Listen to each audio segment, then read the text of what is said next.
Hello students, this is Naresh Jain from Career Foundation Classes Jaipur. I teach mathematics to 12th class students. आज 12th CBSE के syllabus में matrices and determinants में क्या क्या चीज़ें आपको इस साल नहीं पढ़नी है। इस साल नहीं पढ़नी है मतलब ये जो 2021 मई में आपका जो बोर्ड के एग्जाम स्टार्ट हो रहे हैं, इसमें मैथमेटिक्स का जो 12th CBSE का सिलेबस है उसमें मैट्रिसेज एंड डिटरमिनेंट्स में ये 3 पार्ट्स आपको इस बार नहीं पढ़ने हैं। पहला पार्ट आपको जो नहीं पढ़ना है वो है एलिमेंट्री रो ट्रांसफॉर्मेशन। आपको पता है कि इन्वर्स फाइंड करने के लिए हमको एक तो एडजॉइंट की हेल्प से हम इन्वर्स फाइंड करते हैं, तो वो हमें करना है। बट एलिमेंट्री रो ट्रांसफॉर्मेशन से जो किसी मैट्रिक्स का इन्वर्स फाइंड करना है वो हमें नहीं करना है। जो हर साल बोर्ड में आता था लिखा हुआ using elementary row transformation find inverse of the matrix, तो वो इस बार नहीं आएगा। एलिमेंट्री रो ट्रांसफॉर्मेशन आपके सिलेबस में इस बार डिलीट कर दिया गया है। तो इन्वर्स फाइंड करने के लिए अब आपके पास 2 ही अप्रोच बचेगी। एक तो यूजिंग एडजॉइंट कोफैक्टर निकाल के जो हम ट्रांसपोज करके एडजॉइंट निकालते हैं और उसके बाद इन्वर्स फाइंड करना, वो एडजॉइंट मेथड हो गया।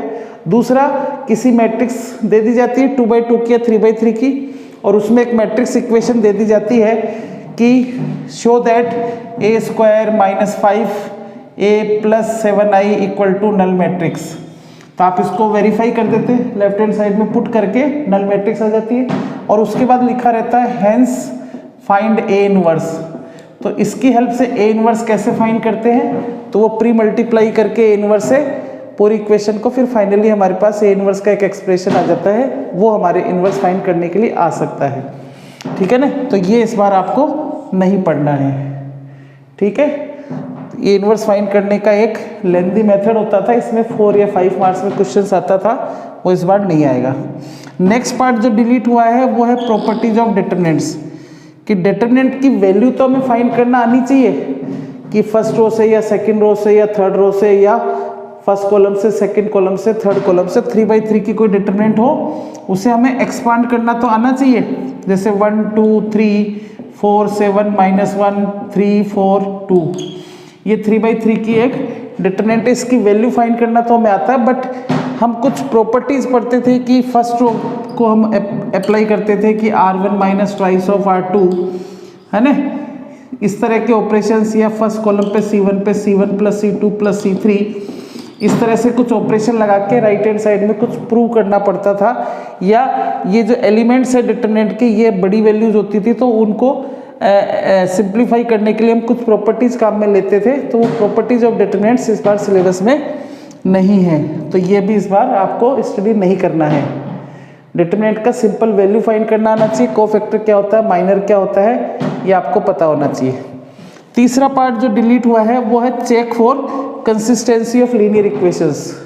लीनियर इक्वेशंस चाहे 2 वेरिएबल और 2 इक्वेशंस हो या 3 इक्वेशंस 3 वेरिएबल्स हो, तो लीनियर इक्वेशन को सोल्व करना तो हमारे सिलेबस में है यूजिंग मैट्रिसेज, बट हमें चेक नहीं करना कि ये कंसिस्टेंट है या इनकंसिस्टेंट है, या कंसिस्टेंट विद मेनी सॉल्यूशन है ना, या कंसिस्टेंट विद यूनिक सॉल्यूशन है। मतलब आपके सिलेबस में सिर्फ सोल्व करने के लिए आएगा। सोल्व करना है इसका मतलब हमें वही क्वेश्चन दिए जाने चाहिए जिसमें यूनिक सॉल्यूशन आएगा। और जब भी कोई भी मैट्रिक्स दी हुई है उसकी डिटरमिनेंट की वैल्यू यदि 0 आती है तो वो उसमें हम इन्वर्स फाइंड ही नहीं कर सकते, तो उस केस में हम लिखते थे आइदर नो सॉल्यूशन और इनकंसिस्टेंट। बट यदि डिटरमिनेंट ऑफ ए 0 नहीं है तो हम लिखते थे ए इनवर्स एग्जिस्ट करती है, right, and equations are consistent with unique solution. तो यूनिक सॉल्यूशन वाला जो पार्ट है वही हमें सिर्फ सोल्व करने के लिए आएगा, चाहे 2x2 की इक्वेशंस हो, 2 इक्वेशंस 2 वेरिएबल्स हो, चाहे 3 इक्वेशंस हो 3 वेरिएबल्स हो।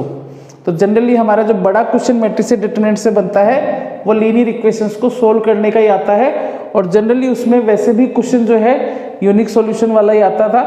बट क्योंकि हमारे सिलेबस में था कि चेक करना कि वो इनकंसिस्टेंट है, मतलब जब भी वो मैट्रिक्स जो दी हुई है उसकी डिटरमिनेंट की वैल्यू यदि 0 आती थी तो हम उसको बोलते थे, यदि 0 आती थी तो वो सिंगुलर मैट्रिक्स है और उसमें इनवर्स एग्जिस्ट नहीं करेगा।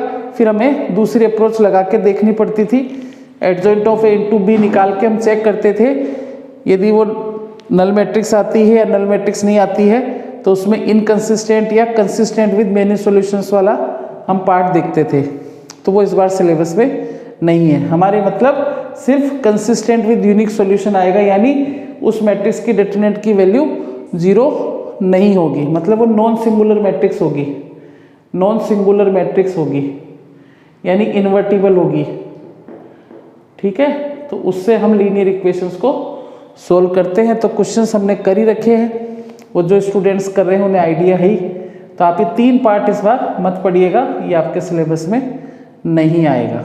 ये 12th CBSE के स्टूडेंट्स को बोल रहा हूँ फॉर दिस सेशन 2020-21, जिसका मई 2021 में एग्ज़ाम बोर्ड का होने वाला है। ठीक है ना, ये स्पेसिफिक मैं CBSE के स्टूडेंट्स के लिए बता रहा हूँ। CBSE के सिलेबस में से ये 3 पार्ट्स डिलीट हुए हैं। ऐसे ही नेक्स्ट टाइम मैं एक और नए टॉपिक पे डिस्कस करूँगा कि कौन कौन सा पार्ट आपको नहीं पढ़ना है, और बोर्ड के जो सैम्पल पेपर्स हैं वो आप देखिए कितने क्वेश्चंस आएंगे, वो भी हम डिस्कस करेंगे। क्या टाइम मैनेजमेंट रखना है, आप कैसे ज़्यादा से ज़्यादा नंबर ला सकते हैं, बोर्ड के लिए क्विक रिवीजन कैसे करें, और कौन कौन से पार्ट इम्पोर्टेंट है, कहाँ कहाँ से बड़े क्वेश्चन आएंगे, कहाँ से छोटे क्वेश्चंस आ सकते हैं, कौन से चैप्टर का कितना वेटेज है। मैट्रिक्स डिटरमिनेंट का वेटेज 10 मार्क्स का है 12th CBSE में। तो आप रिवाइज करें, और कोई भी डाउट हो, डिस्कस करना हो, तो नीचे डिस्क्रिप्शन पे आप मुझे व्हाट्सएप पे मैसेज कर सकते हैं। डिस्क्रिप्शन में मेरा नंबर दिया हुआ है, आप वहाँ कांटेक्ट कर सकते हैं। और इस पे भी आप लाइक करें, कमेंट करें, सब्सक्राइब करें, और अपने फ्रेंड्स को फॉरवर्ड करें जिनको इस तरह की इन्फॉर्मेशन की, नॉलेज की ज़रूरत है। Thank you very much.